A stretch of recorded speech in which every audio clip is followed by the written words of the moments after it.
अस्सलाम वालेकुम। प्रोग्राम दस्तक में मैं हूं आपका होस्ट मंसूर खान। नाज़रीन, आज की मौजूदा सूरत हाल पाकिस्तान की अगर बात कर ली जाए तो कोरोना वायरस के बाद जो हमने देखा कि मुख्तलिफ नौइयत के जो है वो एक्सपेरिमेंट जो पाकिस्तान में देखे गए और जो सबसे बेहतर मॉडल जो पूरी दुनिया ने अडॉप्ट करा था वो लॉकडाउन का था, उसको पाकिस्तान में जो है वो इम्प्लीमेंट करने की कोशिश की गई, लेकिन कोई खातिर खा नताइज हमने देखा कि उसके बरामद नहीं हो सके। और उसके बाद आज ये सूरत हाल है कि स्मार्ट लॉकडाउन का जो है वो जिक्र काफ़ी अरसे से किया जा रहा था और वो अब कहीं कहीं उसकी जो इम्प्लीमेंटेशन है वो भी बड़ी वाज़ेह तौर पर दिखाई दे रही है। इस वक्त कराची के मुख्तलिफ अजला के अंदर जो है वो मुख्तलिफ यूसीज़ को लॉकडाउन कर दिया गया है। इसी तरीके से पंजाब में भी सूरत हाल कुछ मुख्तलिफ नहीं है, वहाँ पर भी इसी किस्म के तजर्बात जो है वो जारी हैं। इससे क्या खातिर खा नताइज जो है वो बरामद हो सकते हैं? क्या हम इस बुनियाद पर के मखसूस इलाकों में मखसूस नंबर्स के बाद जो है वो इस एरिया को कॉर्डन ऑफ कर देंगे, उसके बाद क्या खातिर खा नताइज, या इसको डिले कर सकते हैं, या इसके खात्मे की जो है ये तदाबीरें हैं? मतलब क्या इसका नतीजा कैसे निकलेगा, क्या निकलेगा, इसी पे हम बात करेंगे। इससे पहले एक मुख्तसर सा पैकेज है इसी हवाले से, उसको देखते हैं, उसके बाद वो मजीद गुफ्तगू करते हैं। जी नाज़रीन, ये जो पैकेज आपने देखा, यकीनन ये तमाम एरियाज़ जिनको आज कॉर्डन ऑफ किया जा रहा है और जिसको स्मार्ट लॉकडाउन का नाम दिया गया है, यकीनन ये उस डाटा की बुनियाद पर है कि जिसमें ये बड़ा वाज़ेह तौर पर दिखाई दे रहा है कि ये मुख्तलिफ इलाके जो हैं इनमें नंबर ऑफ़ पेशेंट्स की तादाद जो है वो ज़्यादा है। लेकिन एक बड़ा सवालिया अहम निशान है कि आज के पाकिस्तान में जो है वो, जिसमें बड़ा वाज़ेह तौर पे इस चीज़ को जो है वो नज़रअंदाज नहीं किया जा सकता कि हमारी टेस्टिंग जो कैपेसिटी है वो क्या है, किस बुनियाद पर जो है वो हम इस एरियाज़ को स्पेसिफाई करके कॉर्डन ऑफ कर सकते हैं। और दूसरा बड़ा अहम सवाल, जैसा कि आपने पैकेज में भी देखा, कि जो लोगों की रिजर्वेशंस हैं, 1, 2, ढाई माह 3 माह का अरसा गुजारने के बाद अब कुछ कारोबारी पहिया जहाँ चलना शुरू हो रहा था, लोगों की उम्मीदें जहाँ बनना शुरू हुई थी कि अब दोबारा जो है वो रोज़मर्रा की ज़िंदगी मामूल पर आ जाएगी, वो लोग अब इसमें कैसे गुजारा करेंगे, क्या सूरत हाल बेहाल बनेगी? क्योंकि मुख्तलिफ नौइयत के ये एरियाज़ हैं और इसमें मुख्तलिफ जो सोसाइटी की क्लासेस हैं वो इसको रिप्रेजेंट कर रही हैं। तो ज़रूरी नहीं है कि हर शख्स जो है वो एक घर में रहने वाला वो इन तमाम तर हालात से जो है वो निबर्द आज़मा हो सकता है। इसी पे बात करेंगे। हमारे साथ मौजूद है हम नुमाइंदा रिजवान आहद खान। रिजवान, क्या सूरत हाल है, किस बुनियाद पे कितने पेशेंट्स होंगे, क्या क्राइटेरिया रखा गया है कि जिसकी बुनियाद पे एरिया को जो है वो कॉर्डन ऑफ कर दिया जाएगा? बहुत शुक्रिया मंसूर। असल में हेल्थ डिपार्टमेंट जो है, सिंध हेल्थ डिपार्टमेंट, उसने एक रिपोर्ट तैयार की थी और वो कमिश्नर कराची को भेजी गई थी, जिसके बाद कमिश्नर कराची ने तमाम डिप्टी कमिश्नरों को अहकाम जारी किए कि फौरी तौर पर हॉट स्पॉट जो हैं वो वाजे किए जाए। जिसके बाद तमाम जो 6 डिस्ट्रिक्ट हैं, इसके जो डिप्टी कमिश्नर हैं उनकी जानिब से एक रिपोर्ट तैयार की गई, जो हॉट स्पॉट थे वो बताए गए कि ये हैं। जिसके बाद कमिश्नर कराची ने उस पर फैसला दिया और तमाम जो इलाके थे उनको लॉकडाउन, स्मार्ट लॉकडाउन करने के अहकाम जारी कर दिए, नोटिफिकेशन जारी कर दिया। अगर बात की जाए तो ये तमाम डिस्ट्रिक्ट जो है, तमाम डिस्ट्रिक्ट के अंदर उन इलाकों को सील किया जा रहा है जहां से कोरोना के केसेस जो हैं वो बहुत तेजी से सामने आ रहे थे। अब इन इलाकों को आज से सील करने का जो सिलसिला है वो शुरू किया गया है। अगर बात की जाए तो आज 7 बजे शाम से सील करने के अहकाम दिए गए थे, जिसपे अमल दरामद जो है वो शुरू हो चुका है। सदर के मुख्तलिफ इलाके जो हैं वो अब तक सील कर दिए गए हैं। इसके अलावा गुलशन इकबाल ईसा नगरी का इलाका जो है वो सील कर दिया गया है। लेकिन रिजवान, ग्राउंड रियलिटी तो ये है कि कराची का कोई भी इलाका शायद ऐसा नहीं हो जहां आपको ये पेशेंट्स नहीं मिलेंगे। तो अगर इसी क्राइटेरिया की बुनियाद पे आपको लॉकडाउन करना है तो अल्टीमेटली पूरा शहर जो है वो लॉकडाउन का शिकार हो जाएगा। जी बिल्कुल। देखिए मंसूर, अभी भी अगर बात की जाए तो अभी भी 60% कराची जो है, 60 से 70% जो मेन हॉट स्पॉट हैं वो सील किए जा रहे हैं। एक तरह से कराची जो है वो बिल्कुल आज शाम से बिल्कुल मफलूज हो जाएगा। तमाम वो इलाके, ये सारे बहुत मेन इलाके हैं जो सील करने जा रहे हैं। खास तौर पर अगर बात की जाए तो लांडी, कोरंगी, शाह फैसल, मलिर, ये तमाम इलाके, इसके अलावा PCSH है, बहादराबाद है, सदर के मुख्तलिफ इलाके, ये सारे वो इलाके हैं जो मेन कराची के हब कहलाते हैं। खासतौर पर अगर बात की जाए तो इसमें बहुत सारे इलाके ऐसे हैं जो मरकजी तिजारती मरकज भी हैं कराची का, लेकिन उन्हें सील करने का जो सिलसिला है वो शुरू कर दिया गया है। लेकिन दूसरी जानिब लोगों से अगर बात की जाए तो लोग कहते हैं कि ये कोई इसका हल नहीं है, क्योंकि एक जानिब तो लॉकडाउन किया जा रहा है, लेकिन दूसरे जानिब लोग जो हैं वो भी एहतियात नहीं कर रहे हैं, मास्क का इस्तेमाल नहीं किया जा रहा है। बड़ी बड़ी अगर मार्केटों की बात की जाए तो मार्केटों के अंदर कहीं भी उसके रिजवान मुख्तलिफ पहलू हैं। ये बताइए, ये जो एरियाज कॉर्डन ऑफ किए जा रहे हैं जिसमें ये लॉकडाउन हो रहा है, इन एरियाज में गवर्नमेंट की तरफ से फैसिलिटेट किस तरीके से किया जाएगा उन लोगों को? अगर किसी को रोजमर्रा की अशिया की में कहीं परेशानी होती है या दीगर अगर कोई मसाइल हैं तो कोई पैकेज रखा गया है? किस तरीके से कैसे अकोमोडेट करेंगे? मसूद भाई, अब तक तो कोई ऐसा पैकेज का ऐलान नहीं किया गया है, लेकिन सिर्फ ये कहा गया है कि वहां पर ग्रोसरी की दुकान जो है, मेडिकल स्टोर जो है, दूध की दुकानें जो है वो खुलेंगी। उसके अलावा तमाम जो सरकारी दफातर हो या प्राइवेट फैक्ट्रियां हो, दुकानें हो, वो तमाम बंद कर दी जाएंगी। वो इलाकों को जब सील किया जाएगा तो उस इलाकों के अंदर किसी को आने जाने की इजाजत नहीं दी जाएगी। तो यकीनन लोगों को मुश्किलात तो है, क्योंकि आज हम गए थे मलीर के, हमने मुख्तलिफ इलाकों का विजिट किया, लोगों से बात की, तो उनका यही कहना था कि हमारे जो इलाके हैं वो तो सील किए जा रहे हैं, हम कैसे अपनी नौकरियों पे जाएंगे, कैसे हम अपनी फैक्ट्रियां जाएंगे, ऑफिसेज जाएंगे? यकीनन है कि सवालिया निशान है। फिर दूसरी जानिब जिन इलाकों को सील किया जा रहा है वो 15 दिन के लिए उनको सील किया जा रहा है, लेकिन हुकूमत की जानिब से कोई हिकमत अमली तैयार नहीं की गई है कि उन घरों में राशन कैसे पहुंचाया जाएगा, वो लॉकडाउन के दौरान वो कैसे अपने घर का गुजारा चलाएंगे, कैसे उनके घर का गुजर बसर होगा। इस पे अब तक कोई हिकमत अमली वो जो प्रैक्टिस शुरू हुई थी मुखय्यर हजरात की जानिब से, दीगर एनजीओज की जानिब से लोगों को ये अकोमोडेट करने के हवाले से, उनके घर में राशन पहुंचाने के हवाले से, वो प्रैक्टिस तो तकरीबन खत्म हो चुकी है 2-2.5 माह में। अब क्या सूरत हाल बनती नजर आ रही है आपको?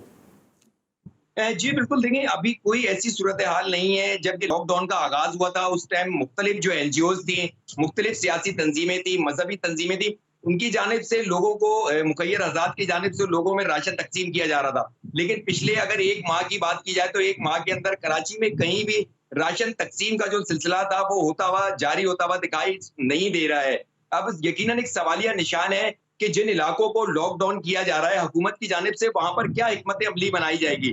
वो लोग अपनी नौकरियों पे कैसे जाएंगे? वो दुकानें जब बंद रहेंगी तो यकीनन एक सवालिया निशान है कि वो अपने घर का गुजर बसर कैसे करेंगे।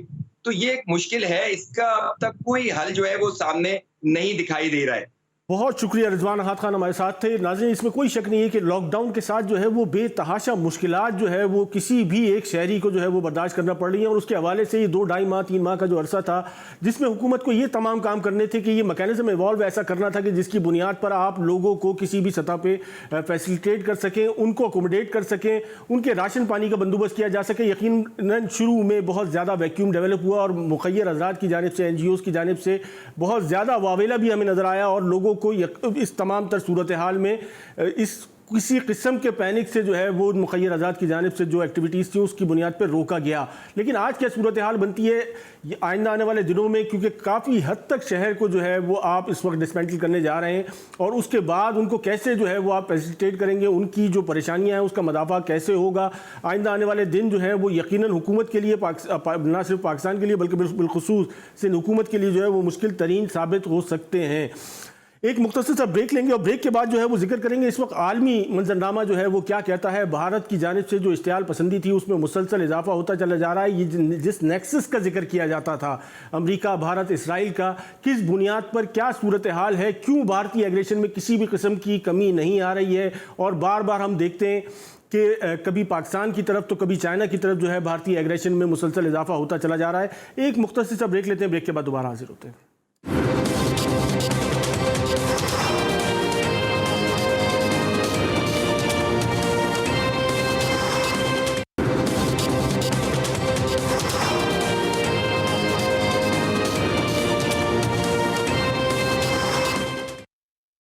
वेलकम बैक नाज़रीन। हमने ब्रेक पे जाने से पहले जिक्र किया कि हम जिक्र करेंगे आज की मौजूदा जो खित्ते की सूरत हाल है और जिसमें मुसलसल कशीदगी देखने में आ रही है। गुज़िश्ता 1 माह के दौरान हमने देखा कि 2 दफ़ा जो है वो चाइना बॉर्डर पे भारत के साथ जो है वो चपकलिश में मुसलसल इजाफा होता जा रहा है और इस जो पुरतशद्दुद वाक़यात हैं इसमें भारतीय इंटेंशन जो है वो बड़ी वाज़ेह है कि गुज़िश्ता 1-1.5 साल के अरसे में हमने देखा कि भारत का जो एग्रेसिव रवैया था वो मुसलसल बढ़ता चला जा रहा है। आज 14,000 फीट की बुलंदी पर भारतीय जो चपकलिश है वो बड़ी वाज़ेह तौर पर है चाइना के साथ। लेकिन एक पाकिस्तान के अंदर बिलखुसूस हम देखते हैं कि एक इसको जो है वो मोदी से कभी ताबीर कर दिया जाता है, बीजेपी की गवर्नमेंट से ताबीर कर दिया जाता है, लेकिन रियासतों के माबैन इस किस्म के एक्शन रिएक्शन जो है वो बहुत ज़्यादा कैलकुलेटेड होते हैं, और इसकी क्या वजूहात हैं, क्या ऑब्जेक्टिव्स हैं? आज की मौजूदा सूरत हाल यकीनन बहुत ज़्यादा डिफरेंट है। अगर भारतीय नेक्सस की बात कर ली जाए, जिसको आम फहम अल्फाज में बहुत ज़्यादा जिसका जिक्र होता है अमरीका, भारत और इसराइल का, तो आज सूरत हाल कुछ ज़्यादा मुख्तलिफ नहीं है। लेकिन अमरीका आज अपनी दाखिली सूरत हाल में बड़ी हद तक जो है वो गिरफ्तार है, और उसके साथ साथ अगर इसराइल की बात कर ली जाए तो वहाँ पर भी जो सियासी सूरत हाल है कुछ ज़्यादा बेहतर नहीं है। नेतन्याहू जो है वो 18 माह की जो है इस वक्त सीट पर विराजमान है, मतलब कोई बहुत खुशगवार माहौल नहीं है। लेकिन उसके बावजूद हम देखते हैं कि भारतीय एग्रेशन जो है वो मुसलसल उसमें तेज़ी आती चली जा रही है। चाइना की तरफ मूव से पहले मुसलसल पाकिस्तान के साथ जो है ये कशीदगी का अमल जारी रहा, और आज भी हम देखते हैं कि मुसलसल जो है वो किसी न किसी सूरत पे जो है वो पाकिस्तान को थ्रेट दिया जाता है, जबकि पाकिस्तानी हुकूमत की जानिब से बड़ा वाज़ेह तौर पे ये खदशा जाहिर किया जा रहा है कि भारत किसी भी किस्म का कोई ऑपरेशन पाकिस्तान पे कर सकता है। इसी पे बात करने के लिए हमारे साथ मौजूद होंगे हमारे ब्यूरो चीफ इस्लामाबाद हैं मतीन हैदर साहब, और उनके साथ साथ हमारे साथ मौजूद होंगे जनरल रिटायर्ड अमजद शुएब साहब, और हमें ज्वाइन किया है सीनियर तजियाकार हैं पीजे मीर साहब। पीजे मीर साहब, सबसे पहले मैं आपकी तरफ आना चाहूँगा। आज की मौजूदा सूरत हाल यकीनन सर्कमस्टांसेस बहुत ज़्यादा डिफरेंट हैं, आलमी मंजरनामा जो है वो मुख्तलिफ शक्लें पेश कर रहा है सूरत हाल की, लेकिन भारतीय एग्रेशन में किसी किस्म की कोई कमी नहीं आ रही है, क्या वजह है? देखें, आपके पास एक कंट्रोलर है इस वक्त जो दुनिया का है, जिसको हम यूनाइटेड स्टेट्स ऑफ अमेरिका कहते हैं। ये इंडिया, हिंदुस्तान हमेशा उसका एक पिट्ठू रहा है, और उसने प्रॉक्सी वॉर इसकी लड़ी है, और आप कह लो कि जो डायरेक्शंस देता है उस पर चल रहा है। ये सोचता है कि वो मेरा लाइफ लॉन्ग पार्टनर है, ये नहीं अंडरस्टैंड करता कि अमेरिका उसको इस्तेमाल कर रहा है। ये जो बढ़ के आज मार रहा है, ये अमेरिकन फैनिंग की वजह से ये चाइनीज़ के साथ पंगा ले रहे हैं। आप देखें कि कैन यू रियली थिंक कि India can fight China? Of course not. 60s के अंदर आपने देख लिया है, और आज जब चाइना ने थोड़ा रिटेलिएट किया, थोड़ा वर्बल्स दिए, तो राम राम और शांति शांति के आपको नारे उधर से शुरू हो गए। द क्वेश्चन इज, ये समझते हैं कि they can take on anybody at the behest of the Americans, because Americans और चाइनीज इनके अपने इंटरेस्ट हैं, और उनके इंटरेस्ट में आपने देखा इन्होंने पाकिस्तान को भी इस्तेमाल किया पहले, अब हिंदुस्तान को इस्तेमाल कर रहे हैं। और हिंदुस्तानी जो जुनता है वो वैसे ही उनके खिलाफ एक इंडिजिनस मूवमेंट्स चली हुई हैं हिंदुस्तान के अंदर। नागाज हैं, मिजूज हैं, तामिल्स हैं, खालिस्तान है, कश्मीरीज हैं, एंड सो मेनी अदर्स। अब द क्वेश्चन अराइजेस कि ये एक डाइवर्जन लेके आ रहे हैं, आगे इनके इलेक्शंस भी आ रहे हैं, so they are basically creating a false flag जिसके अंदर ये पाकिस्तान को मुलव्वस करने की कोशिश कर रहे हैं। But Pakistan is prepared for it. वो जानता है इन्होंने इनकी कितनी ज़्यादा, आप देख लो, लाइन ऑफ कंट्रोल पे वायलेशंस हैं। ये इधर वर्किंग बाउंड्री पे क्यों नहीं आते हैं, मुझे बताएं ना। ये उधर आते हैं कि जहाँ इनकी फौजें इतनी ज़्यादा है कि जितनी मेरे ख्याल इनकी पॉपुलेशन नहीं होगी। So basically Hindustan is playing in the hands of the Americans, और अमेरिकन्स आप देखेंगे कि इनके लिए डूम्सडे वो खुद ही लेके आएगा। अब बात आती है कि can they really take on the Chinese? No, they can't take on the Chinese. Can they really come along with the Pakistanis? No, they can't. The question is कि हम तो चलो कर लेंगे जितना कर लेंगे, लेकिन जो सुपर पावर है आपके सामने जो उधर बैठी है, ये उनके साथ लॉन्ग टर्म ये दो महाज नहीं खोल सकते। अब बात यहाँ आती है कि are we looking for a confrontation, और is China looking for a confrontation? यहाँ बात आनी है नेगोशिएशंस की। जब तक हम इंटरनेशनल नेगोशिएशंस और इस आरएसएस और इस जो वॉर मॉन्गिंग जो जुंटा है, इसके अंदर हमें कोई ऐसी आप कह लो कि इंजेक्शन नहीं देंगे कि war is not the answer, provocation is not the answer, the answer is an economic reform in all the places. China 7% नीचे चला गया, हिंदुस्तान को कहाँ देखो, हमें देखो कहाँ देखो। We all technically can not afford a war, so what we need to be sitting down is thinking more logically. International community तो मीर साहब इसको मुकम्मल तौर पर नजरअंदाज कर रही है। जो गुज़िश्ता 1-1.5 साल के अरसे से हम भारतीय रवैया देख रहे हैं, उसको इंटरनेशनली तो बिल्कुल नजरअंदाज किया गया है। देखिए ना, 370 और आर्टिकल 35 लगा के उन्होंने तो उसको एनेक्स कर लिया हिंदुस्तान को। आज हम अभी तक यूनाइटेड नेशंस के चार्टर पे चल रहे हैं, हमने यूनाइटेड नेशंस की कोई वायलेशन नहीं की है। अब आपने सही कहा, इस पे तो कोई दुनिया, लेकिन वहां तो मुसलसल वायलेशन हो रही है। आप देखिए, खारजी सतह पे जो सूरत हाल खराब नहीं है, दाखिली सतह पे भी एक्सट्रीमिज्म की बड़ी वाज़ेह मिसाल है जो सिटीजनशिप एक्ट है। मेरे भाई, ये सब कुछ हो रहा है, लेकिन इसमें गलती किसकी है? हमारी गलती है। हम इस केस को क्यों नहीं इंटरनेशनल फ्रंटियर्स पे लेके जा रहे? आप और मैं पाकिस्तान में बैठ के इमोशनल होके हम डिबेट कर रहे हैं, एनालिसिस कर रहे हैं। These should be spoken out on international media, these should be put in the European union, British parliament, American senate. आपने वहां करना है यार ये बात जाके। हम पाकिस्तान में शोर मचाते हैं, हिंदुस्तान ने ये कर दिया। Do they really care? Do they really care what we talk about? Of course not. आपके diplomats निकाले, 2 हाई कमिश्नर को बुला के मुज़म्मत. What is मुज़म्मत these days? We need to be taking practical steps by moving out on the international podium and pleading our case. Unfortunately, इसके अंदर Hindustan is far more stronger than us. उसकी lobby हमारे से तकड़ी है in comparison to what we do. हम penny wise pound foolish हैं.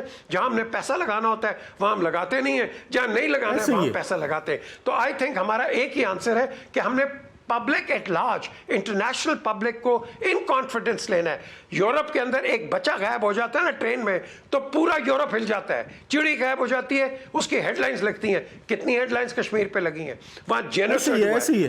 मतीन, क्या देख रहे हैं इस वक्त जो सूरत हाल है उसमें पाकिस्तान की जानिब से? यकीनन जिस तरीके से मीर साहब ने फरमाया कि प्रैक्टिकली जो है वो हमें मूव फॉरवर्ड होना है, उसमें हमें कोई खातिर खा कामयाबी नहीं नजर आ रही है गुज़िश्ता 1-1.5 साल के अरसे में। सही, हमारा मफाहमती रवैया जो है उसने होने वाली जंग जो है वो उसको रोक देता है, लेकिन कब तक? जी, पहले तो मंसूर खान साहब बहुत शुक्रिया। देखिए, ये पीजे मीर साहब बहुत जज्बाती बातें कर रहे हैं। ये समझ रहे हैं कि हम सीधा सीधा अटैक कर दें हिंदुस्तान के ऊपर, और मैं जितना बिल्कुल, देखिए आपने अपनी बात कर ली, आपका अपना व्यू है, आपकी जो पॉलिसी है वो मुझे बड़ी जारहाना लगती है, लेकिन इस वक्त जारहाना पॉलिसी की बजाय हमें सोच समझ, और ये जो कह रहे हैं कि जी मुजम्मत करते हैं, ये एक डिप्लोमेटिक सफारती तरीकाकार है। फौज ने गोली चलानी है लाइन ऑफ कंट्रोल पर, दफ्तर खारजा ने डिप्लोमेटिक लैंग्वेज इस्तेमाल करनी है। मेरी नई दिल्ली में जो पाकिस्तानी डिप्लोमेट्स हैं उनसे बात होती रहती है, वो कहते हैं जब हम भारतीय वजारत खारजा में जाते हैं तो ये उनके अल्फाज थे कि भारतीय वजारत खारजा के जो हुकाम है, जो पाकिस्तानी सफारतकारों के साथ इंटरेक्शन करते हैं, उनका लबो लहजा वहां बदला हुआ होता है।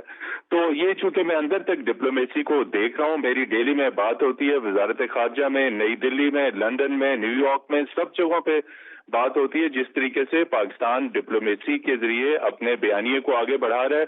और देखिए, कल भी वजीर खारजा की जो है वो रूस के वजीर खारजा के साथ तफसील के साथ बात हुई और रशिया को पाकिस्तान ने कॉन्फिडेंस में लिया। इसके साथ साथ लेकिन पाकिस्तान यकीनन एक एटमी पावर है, और 2 एटमी पावर के दरमियान जब कोई टेंशन जो है वो होती है, जब कोई चपकलिश होती है, तो बराबरी की बुनियाद पे जो बातचीत होती है। लेकिन आज जो दुनिया का जो अटेंशन है पाकिस्तान में इस तमाम सूरत हाल में, वो उस तरीके से नहीं है जो होनी चाहिए थी। जी बिल्कुल, इसमें देखिए ग्रे एरियाज हैं अभी, जो तशवीश की बात की जा रही है बिल्कुल यकीनी तौर पर, लेकिन उसमें भी जब मेरी जो है सीनियर 3 सतह पर पाकिस्तानी सफारतकारों से बात हुई, अब मैं ये बहुत बड़ी अहम बात करने लगा हूं कि गुज़िश्ता बरस न्यूयॉर्क में अक़वाम मुत्तहिदा की मुस्तकिल मंदूब कौन थी? वो मलिया लोधी थी, और सफारती जरियों ने बताया कि मलिया लोधी ने हिंदुस्तान की इंडोर्समेंट की, वो कागजात में मौजूद है।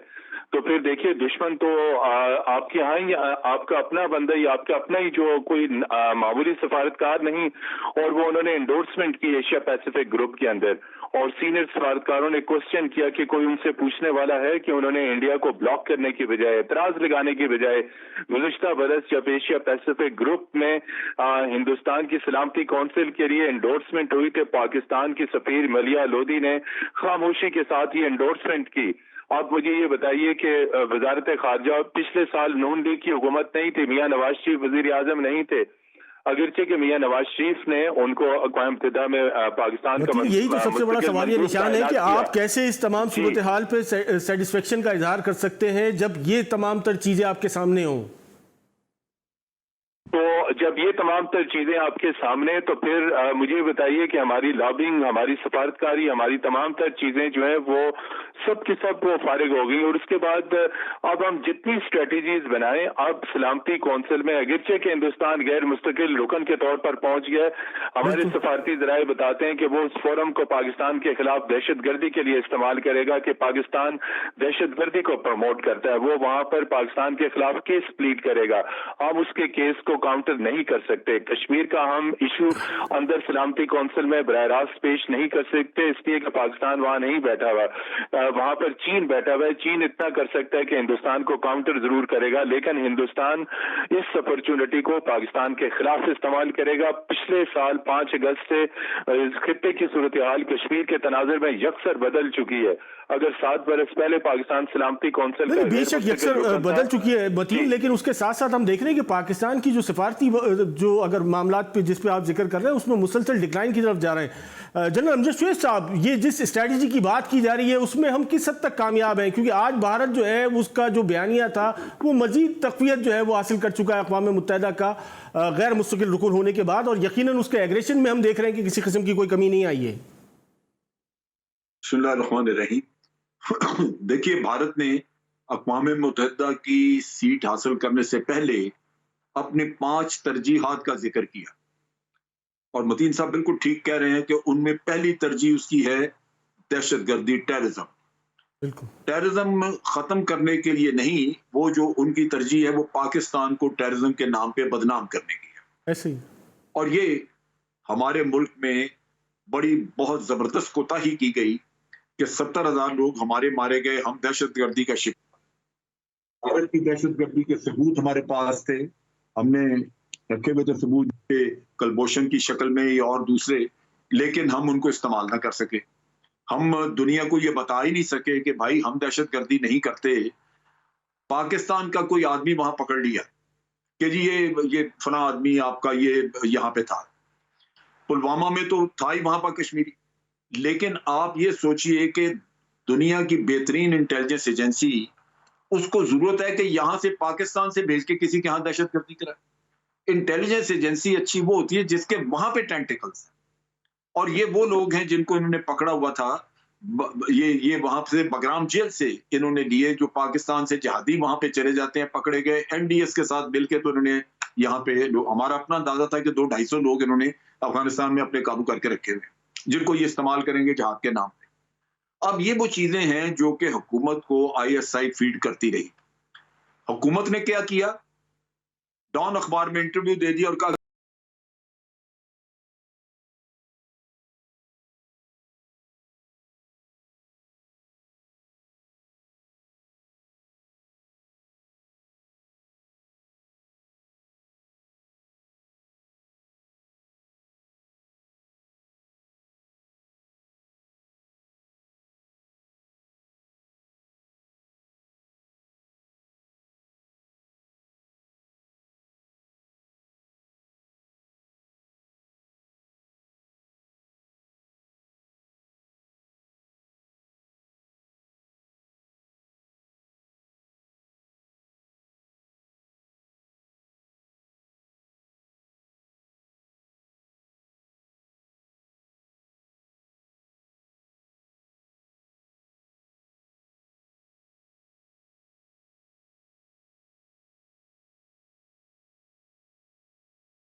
वेलकम बैक नाज़रीन। आज की हम जिक्र कर रहे थे आज की मौजूदा सूरत हाल पर, बिलखुसूस ख़ित्ते में जारी जो पुरतशद्दुद वाक़यात हैं या जो कशीदगी है उसमें मुसलसल इजाफा होता चला जा रहा है। लेकिन आज की जो मॉडर्न वॉरफेयर है उसमें सबसे ज़्यादा रोल जो है वो यकीनन और कुछ नहीं है, नैरेटिव बिल्डिंग का है।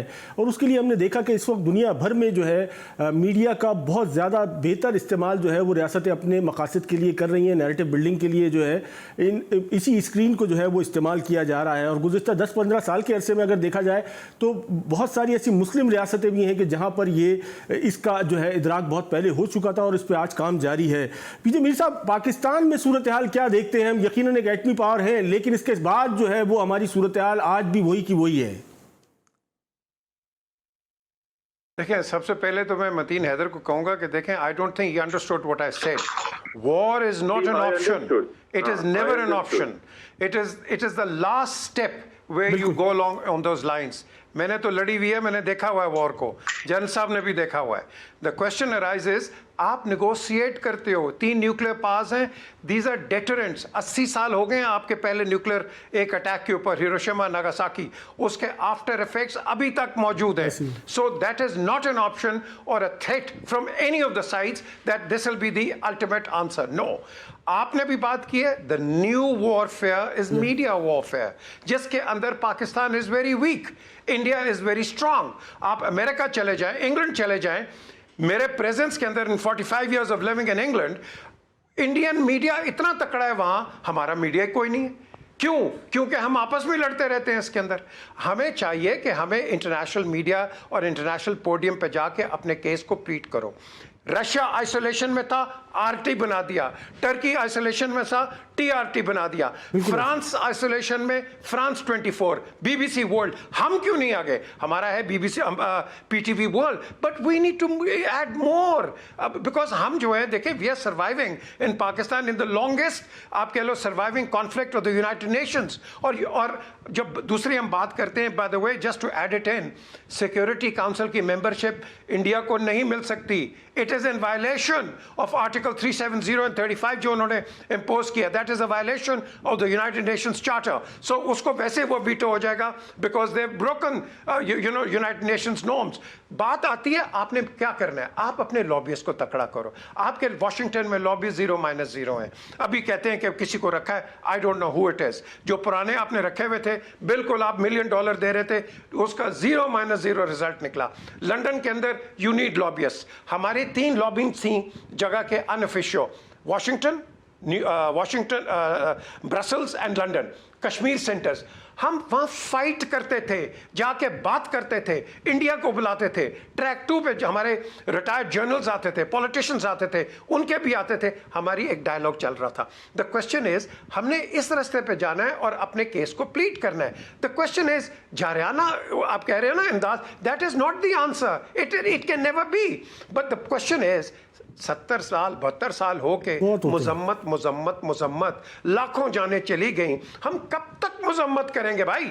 हम तो कर रहे हैं, कल भी करेंगे, परसों भी करेंगे। लेकिन बड़ा अहम सवाल है, ये कन्वेंशनल प्रैक्टिसेस जो है, इसको आप अब ये ऑब्सलीट हो चुकी है। मॉडर्न वॉरफेयर आपने देख लिया, कोविड-19 के बाद जो है इस स्क्रीन ने पूरी दुनिया का नक्शा बदल दिया।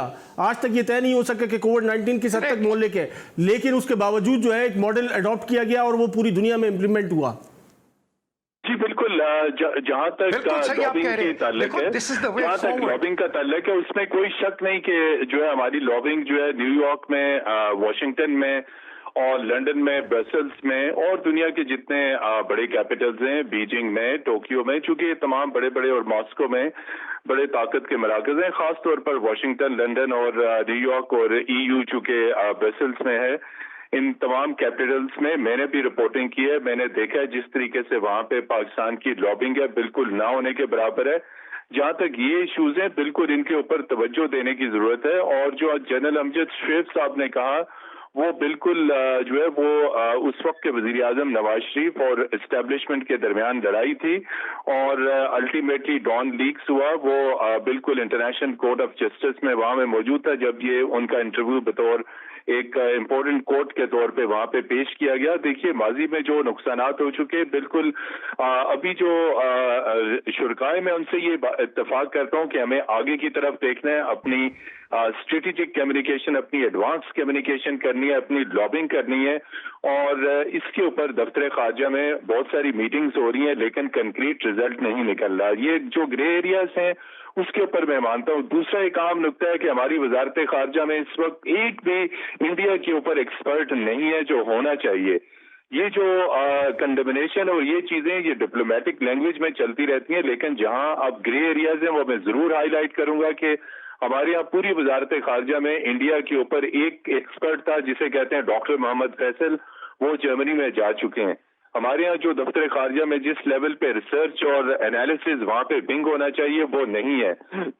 वजीर खारजा मतलब ये इतनी बड़ी डिप्लोमेटिक फौज जो है वो पाकिस्तान के पास यकीनन है, लेकिन उसके कोई खातिर खा नताइज जो है वो हमारे सामने नहीं है। लेकिन मॉडर्न वर्ल्ड में आप इसको बहुत आसानी से कैप्चर कर सकते हैं टेक्नोलॉजी की बुनियाद पे। वहाँ क्या काम हो रहा है?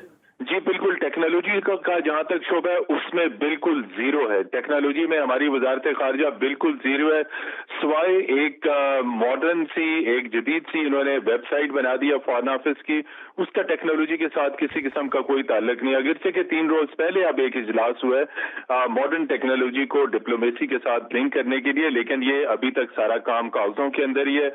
मोहित यूसुफ साहब आए वाशिंगटन से यहाँ पे और वो मुसलसल वजारत खारजा की मीटिंग्स में आ रहे हैं। अब एक अहम डेवलपमेंट यह है कि गुज़िश्ता 3 मीटिंग्स जो हैं वो मिलिट्री लीडरशिप और DGISI जनरल फैज हमीद जो है वो वजारत खारजा में शाह महमूद कुरैशी के साथ कर रहे हैं, लेकिन अब ये बहुत देर हो चुकी है। अब ये बहुत सारी चीजें पहले कर लेनी चाहिए थी। हमारे जो एम्बेसडर्स अब्रॉड हैं, जो वाशिंगटन में हैं, जो लंदन में हैं, जो पेरिस में हैं, पेरिस में हमने अपने सफीर को कभी बोलते हुए नहीं देखा। अब वो सफीर जो है, आज मेरी खबर थी कि वो बीजिंग में तैनात होने जा रहे हैं। इसी तरह जो ब्रसल्स में हमारे सफीर हैं, आज मैं खुल के बात कर रहा हूँ, हमारे ये दफ्तर खारजा की जो ये वीक पॉइंट्स हैं जो इस वक्त ब्रसल्स में पाकिस्तान के सफीर हैं, जहीर जंजुआ मॉस्को से उन्हें नापसंदीदा शख्सियत करार देकर निकाला गया। और उसकी वजह यह थी कि मॉस्को में जब वो तैनात थे, 4 साल पहले की बात है, कोई 40 ईयर्स पुरानी बात नहीं है, उनकी वाइफ अमेरिकी स्टेट डिपार्टमेंट की एम्प्लॉय थी और रशिया और पाकिस्तान के दरमियान जो सीक्रेट्स थे वो जो अमेरिका को जा रहे थे। तो हमारी एजेंसियां कहाँ थी? जब एक छोटा सा डिप्लोमेट जाता है तो एजेंसीज उसकी सिक्योरिटी क्लियरेंस करती हैं। वेयर अवर इंटेलिजेंस एजेंसीज, उन्होंने जब उनकी क्लियरेंस करी उनको मॉस्को में लगाया जा रहा था। मैं अगेन रिपीट करता हूँ, जहीर जंजुआ उनका नाम है। इस वक्त ब्रसल्स में मेरी वजीर खारजा शाह महमूद कुरैशी से बात हुई इस इशू के ऊपर। जब शुरू में वो वजारत खारजा में आई, मैंने उन्हें ये केस बताया, मैं क्या वजारत खारजा आपसे ये केस छुपा रही है, इनको EU में ब्रसल्स में मत लगाइए, इनके ऊपर सिक्योरिटी के संगीन इश्यूज हैं। उसके बावजूद उन्हें ब्रसल्स में पाकिस्तान का सफीर लगा दिया गया। ये और उनकी वही अमेरिकन वाइफ इस वक्त उनके पास वहां पे। आप ये बताइए कि एक ऐसे वक्त में जब बर्लिन में साबिक हमारे डिफेंस एडवाइजर ब्रिगेडियर रिजवान राजा जासूसी के इल्जाम में पकड़े जाते हैं, सजाए मौत मिलती है, लेफ्टिनेंट जनरल जावेद को सजाए मौत। अब ये हमारे डिप्लोमेट्स के ऊपर भी सीरियस एलिगेशंस आ रहे हैं। तो जब हमारे मिलिट्री के लोग जो है काबिल एहतसाब हो सकते हैं, तो हमारे एम्बेसडर्स और डिप्लोमेट्स भी इस स्पाइंग और इन ये मतलब रवैये की तब्दीली की बहुत ज़्यादा ज़रूरत थी, जो अभी तक ताहाल सूरत हाल जो है वो मुख्तलिफ है। कोई ऐसा जो है वो हमने नहीं देखा किसी किस्म की खास तब्दीली। जनरल साहब, ये ग्लोबलाइज जो इस वक्त मौजूदा दौर है इसमें इतना ज़्यादा मुश्किल नहीं था। आप इसको जो है वो नए तकनीकी जो खतूत हैं उसकी बुनियाद पर जो है इसको डिप्लोमेसी बहुत पीछे चली गई है, सोशल मीडिया बहुत आगे, मीडिया बहुत आगे है, क्यों नहीं काम हुआ? देखिए, बात यह है कि हमारी लीडरशिप जो है वो बाहर निकली नहीं। आप देखिए कि इमरान खान साहब ने जो यूनाइटेड नेशन में एक तकरीर की थी उसका इम्पैक्ट हुआ था, लेकिन उसका फॉलो अप एक्शन होना चाहिए था। बिल्कुल कि उस तकरीर की वजह से अगर कोई इम्पैक्ट हुआ कहीं तो आप फिर जा के वहां पे मिले। आप देख ले कि इंडिया के फॉरेन मिनिस्टर उस वक्त पूरी दुनिया में फिर रहे थे। ये टेलीफोनों पे ये मामला तय होने वाले नहीं होते। जैसे अभी आप कोट कर रहे थे कि रूस के वजीर खारजा से शाह महमूद साहब ने टेलीफोन पे बात की है। टेलीफोन पे बातें जो है ये इतनी अहम बातों की वो वक्त ही नहीं रहती अगर आप उसको टेलीफोन वगैरह पे रखें। ये तो पर्सनली आपको बहुत ज्यादा कांटेक्ट रखना पड़ता है ताकि याददानी रहे। उसका फायदा क्या था? अगर आप इंडिया का मॉडल देखें तो उन्होंने ये किया कि विजिट्स करते थे और जहां जहां जाते थे वहां पे अगर मोदी गए हैं तो वहां पे एक ज्वाइंट कम्युनिके इशू होता था जिसमें हर दफा लिखा होता था कि हमसाया मुल्क जो दहशतगर्दी करा रहे हैं भारत वगैरह के खिलाफ, उनको बंद करनी चाहिए। अगर पाकिस्तान का नाम नहीं भी है तो हमसाया मुल्क का लिखा।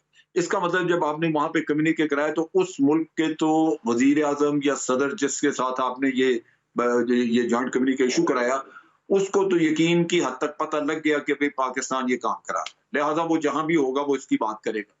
हमारे यहाँ तो तैयब उर्दगान यहाँ आए जो इतने करीबी दोस्त हैं, उससे भी जॉइंट कम्युनिके नहीं करवा सकते। भारत ने अपने मुल्क में जो लीडर आया उससे करवाया, जो बाहर जाके इन्होंने जहां भी किया उनके साथ ये जॉइंट कम्युनिके में शामिल कराया। नतीजा ये है कि पूरी दुनिया